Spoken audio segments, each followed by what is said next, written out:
So welcome to your next video in the Founding of the 13 Colonies unit. In this video, we're going to be talking about the Puritans coming over into the New World, but we're also going to be covering a couple of wars and a couple of important people that start a couple of other colonies as well. So we got a lot to do. Let's just jump right into it. Now, at one point in time, England was a Catholic nation. It followed the Roman Catholic Church, it followed the Pope, and everyone was a Catholic. Due to a king wanting a divorce that the Pope did not grant, England decided to form its own church and to basically get rid of the Catholic Church and do their own thing. And you can see kind of in the web how you have the breakdown from the Catholic Church and then how the other religions start to pop up as well. Now, the Puritans wanted to purify, and you can see that word, purify, Puritans, the Church of England, because they thought that it was too similar still to the Roman Catholic Church. Like, if you're going to break apart from the Roman Catholic Church and you're going to create something brand new, then create something brand new. Don't keep the same traditions and the same customs and ceremonies as you did when you were a Catholic. You're now no longer Catholic. You belong to a brand new church. And so the Puritans wanted to reform the Anglican or the Church of England and began to form their own churches. Now, the Puritans were following the teachings of a man named John Calvin, and check him out there with that beard. They believed that you could prepare for God's saving grace by leading moral lives, by praying devoutly, reading the Bible, listening to your minister's sermons. But even the most devout could not claim salvation as a certainty, because salvation would be granted by God alone, and only God would determine who was saved. And salvation depended on the will of God rather than good behavior or following church rules. Now, the Puritanism value was placed in being, diligent, being hardworking, being moral, and they believed that men honored God by working hard in their occupations. So by challenging England's official church, the Church of England, Puritans began to trouble the English monarchs who thought, that the Puritans were basically troublemakers. And they began to persecute them, to kill off the Puritans because they were troublemakers. And so the Puritans come over to North America. They come over to the New World as for seeking refuge and for seeking safety. And they want to come somewhere where they could pray and they could practice their own religion without the supervision of England and the Anglican bishops. So in their own colony, the Puritans could worship in their own churches, make their own laws, which they would take and derive from the Bible. They could live morally, they could make money, they would work hard, and hopefully they would inspire other people in England to come and adopt the Puritan reforms as well. So where do they go? They arrive in Massachusetts. So they arrive in a different part than where the Pilgrims were. If you guys are looking down at the map on the bottom, you'll see that where it says Plymouth in that teal color, that's where the Pilgrims were at. The Puritans land a little bit further north than that. So in 1630, John Winthrop, you see him there with that cute little neck thing, led a large group of Puritans to the New World. And he wanted the Puritans to make their own colony in which he called a city upon a hill, which was supposed to be an example for the people of England. So beginning with the town of Boston, the Puritans established the Massachusetts Bay Colony on the north shore of the Broad Bay.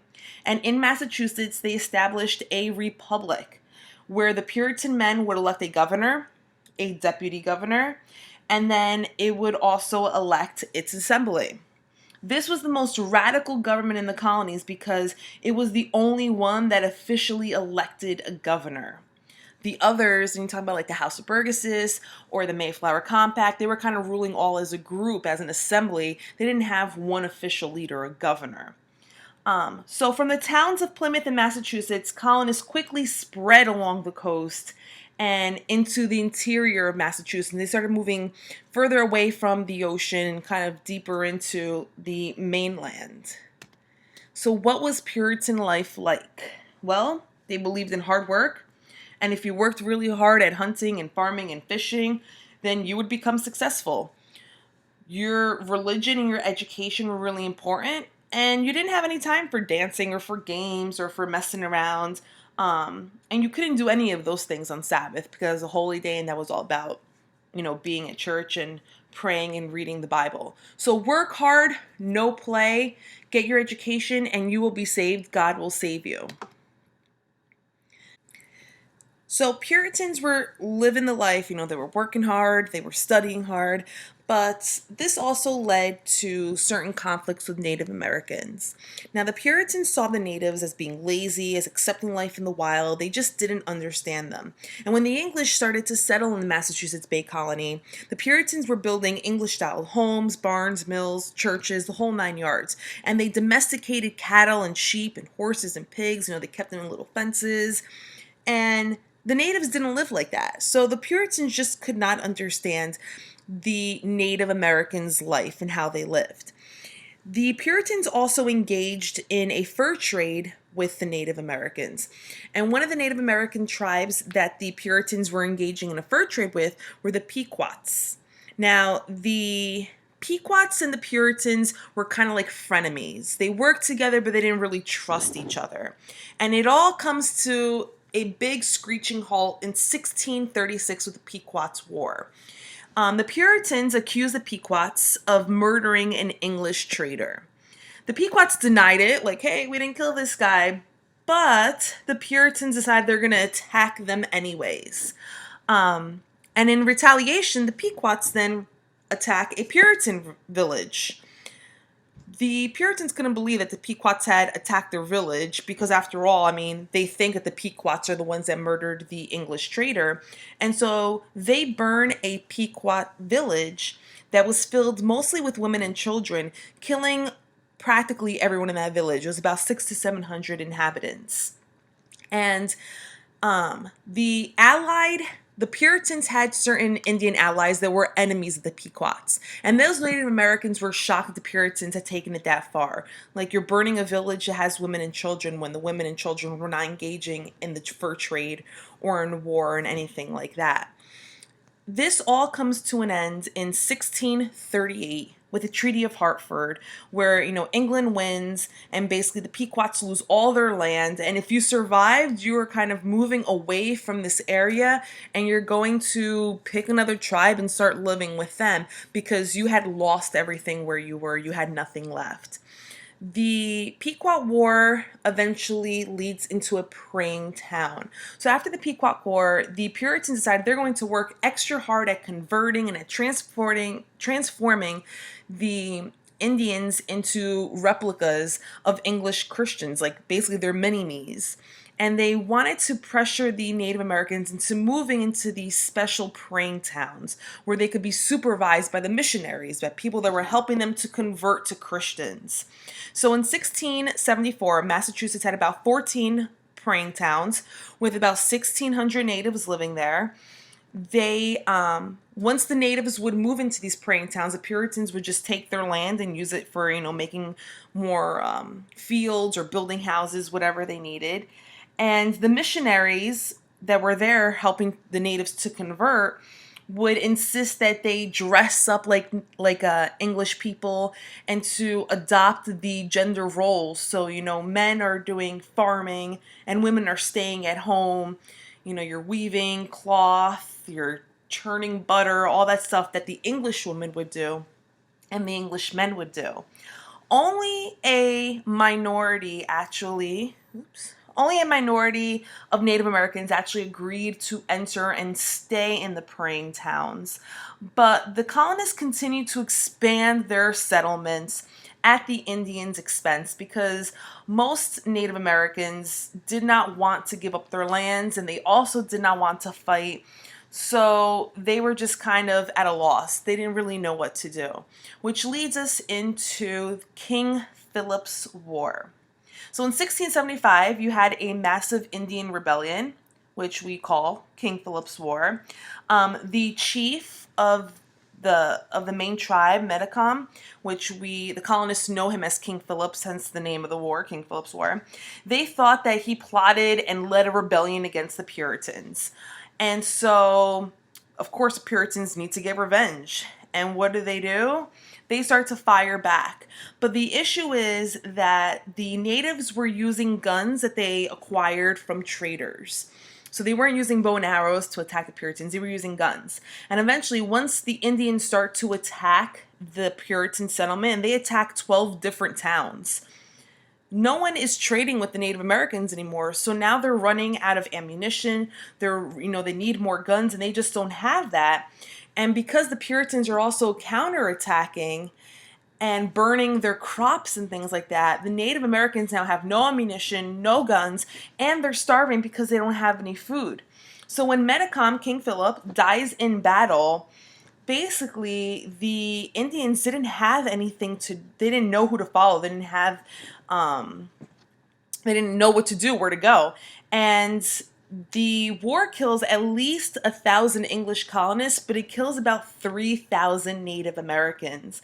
And basically, the person that kills Metacom also, just to go back a little bit, is another Native American that was actually in a praying town that was in the process of being converted into a Christian. So the fact that Metacom, King Philip, was killed by one of his own, also shows how the tribes didn't necessarily work together. They were kind of their own separate entities. So after the end of King Philip, their leader dies. They don't really know what to do. The defeated Indians lose their land. They move if they can. If not, obviously they're dead. And by 1700, you had about 92,000 colonists versus 9,000 natives, because war, disease, had either killed them off or they had left and gone elsewhere. So some of the defeated Indians from King Philip's War and the Pequot War end up moving to Canada, and they join the French colony that's up there. And whenever France and England would kind of go to war and they would fight, they were always more than happy to come down and fight the Puritans for what the Puritans did to them when they first arrived. Now, Puritans didn't only have issues with the natives. The Puritans had issues also from within. And we call those the religious dissenters. And to dissent means to disagree. So there's two main people that really disagree with the Puritans and what they believe in. The Puritans come here for religious freedom. They don't want to be killed in England. They want to come here to do their own thing. But once they get here, they did not offer that religious tolerance to the people around them. It was either do as I say or else. So during the 1930s, you had a man by the name of Roger Williams and Anne Hutchinson that started to anger the authorities, the governor, the assembly of Massachusetts, for saying that you come over here to purify and cleanse the break between the Catholic Church and the Church of England, but you didn't do enough. And Williams argues that the settlers also had no right to take the land from the Indians. You should have purchased the land instead of just taking it. And Hutchinson was also really dangerous because she was a female. And how dare a female stand up and talk and speak out and defend herself? So these two people were banished from Massachusetts. Roger Williams gets banished in 1636, and Hutchinson gets banished in 1638. And they have to leave Massachusetts. So where do they go? Williams fled to Rhode Island. He creates the colony now of Rhode Island, where he founds the city of Providence. And Rhode Island was the rare haven for religious tolerance in the colonial world. So when Anne Hutchinson gets banished a couple of years later, Anne Hutchinson also goes to Rhode Island to join Roger Williams. And leaves the Massachusetts Bay Colony. Now, the third person that ends up leaving the Massachusetts Bay Colony is Thomas Hooker. Thomas Hooker also leaves in the same year that Roger Williams leaves, but instead of going to Rhode Island, he goes and he forms up the colony of Connecticut, which leads us to the Salem witch trials. Maybe you know a little bit about this, maybe you don't. But in addition to punishing the religious dissenters, the New England colonies were really superstitious, and they would always think that anytime something bad happened, animals are dying or kids are dying or sick, or the Native Americans are constantly attacking us, it's because there's witches that are working to put a hex on the village. And it leads into this mass hysteria that happens in the summer of 1692, where you have a group of girls accusing other women and one gentleman of being suspected witches.